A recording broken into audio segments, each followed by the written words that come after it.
Welcome to my channel Design Build. Most beginners using Autodesk Inventor think they're designing parts, but they're actually just guessing with lines. And the difference between a beginner and a professional, it's not fancy tools, it's constraints. In this video, I'm going to show you how mastering constraints inside a simple sketch can completely change the way you design. And by the end, we'll build a clean, fully defined Caliper Bracket 3D model from scratch. And trust me, once you understand this, you'll never go back to random blue lines again. Now here's the thing. Most tutorials just tell you what to click, but they don't explain why your sketch breaks, why dimensions fail, or why your model suddenly explodes when you edit one value. So today we're doing this differently. I'll walk you step by step through creating this Caliper bracket, but more importantly, I'll show you how to control your sketch like a professional using constraints. Because once your sketch is fully constrained, your entire model becomes predictable, editable, and honestly way less painful. And here's a small challenge for you. By the end of this video, I want you to look at your old sketches and instantly spot what's wrong with them. That's when you know you've leveled up. Also, I'll show some tricks and shortcuts as we progress towards the video that most Inventor users completely ignore, but it can save you hours when modifying parts. Alright, let's jump into Autodesk Inventor 2026 and start building this Caliper bracket the right way. First, open Inventor. I have the 2026 version. You can open any available version with you. Select new and then double click on standard IPT option. You'll get a new IPT workspace in front of you. Now select Start 2D Sketch option in the tool ribbon on the top right corner, and it will show you the planes which are available. Select the suitable plane according to your drawing. I'm going to select the XZ plane for now. Go to the circle option in the create toolbar above, and I'll just place the center point of the circle at a random point in the sketch for now. One small circle and the second will be a larger one. I'll repeat the same step again. Now let's give them some dimensions. The large circle would be 16mm diameter and the smaller one would be 9.5mm. The circle on the side would also be 16mm and the smaller one would be 6.8mm. Now let's begin by adding constraints. This is the major differentiating factor which will make your sketch sturdier and make it look professional.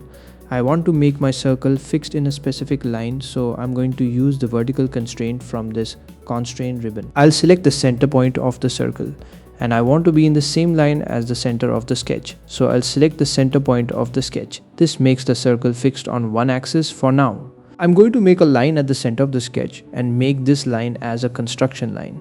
This is used to make that line as a reference for the sketch, and it will not be used in the final 3D part. Now why I made that line will make sense in the next step. Let me give the distance between the center of the sketch to the circle. That will be 75 divided by 2. Let's give the second circle the dimension with respect to the first circle. It's 6.5mm and the other is 19mm. Now my sketch is halfway there and is fully constrained. Now I want these two circles exactly as it is, symmetrical to the other side of the reference line. We'll use the mirror command which comes under the ribbon pattern.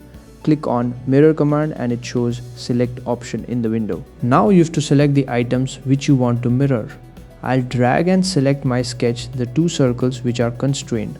Select the mirror line option and select the construction line which we had made earlier. Click on apply and now you can see Inventor has mirrored your selected sketch. The mirror line defines along which axis you want to mirror your sketch. Now let's start with the profile of the caliper. I want to join these circles with the profile. Select the circle command and make the circle. The diameter would be 50mm.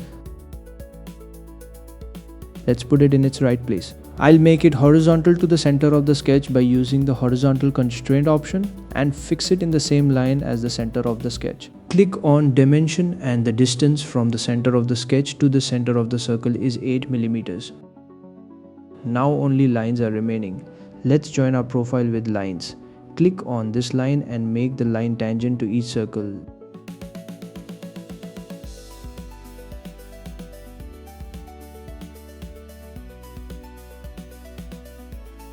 Now, here's how you constrain these lines with the circles. The tangent option in constraint ribbon. Click on it. Now select the line and the circle you want to make tangent. You can see as it is constrained, the tangent symbol appears on the point of contact. Select the line and the connecting circle. Sometimes when the line is already constrained and you try to give more constraints to it, Inventor will give you an error saying sketch constraint already exists. So you don't need to add a constraint to that line again, and click on cancel. Now click on tangent option and give the constraints to the line and circle. Notice how the line is black in color and the circle is blue. That's because the circle is fully constrained and the line is not constrained. So you need to make sure your sketch is completely blue in color, which makes sure your sketch is fully constrained. I'm just adding the tangent constraints to the lines which are black and make sure all are constrained. Looks like now every part of the sketch is constrained. You can try and drag any of the lines and it will not move. Now let's convert our sketch to 3D. Click on 3D model option and select extrude. As you hover the mouse above your sketch, you can see the red areas being highlighted. These areas now can be extruded. Let's select those areas which we require for our caliper bracket and keep the holes as per our drawing. This looks good. Now we require a thickness of 5 mm, so change the value to 5 and click on OK. On the left side in the model tree, click on the plus sign next to extrusion and right click on sketch. Click on the visibility option so I can see the sketch as well. We do this because I want to extrude another area of the same sketch. Click on extrude and now hover the mouse around the hole where we need to extrude the area around it and change the value to 8 mm. Select the join option and change the direction of the extrude to the opposite direction.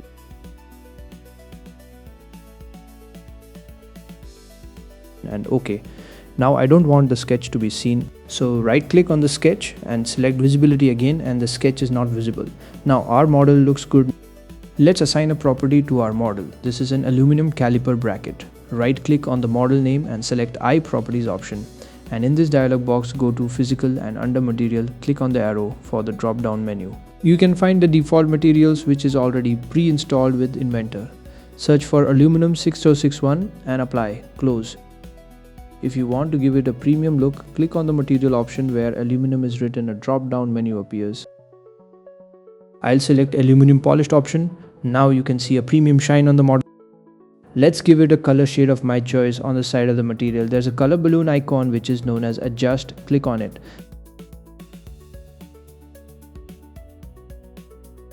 Select the entire model, drag the pointer in the color palette to the direction in which your required color is there.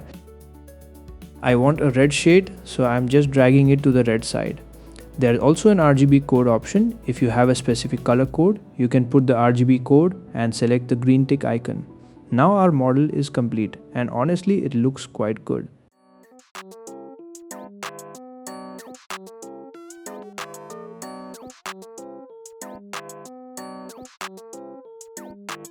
Now let me save our work. Click on the save icon on the top right and select your location. Type the name of your model.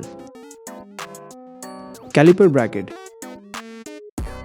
Hit on save and done. If you found this session valuable, please feel free to like and subscribe to support the channel.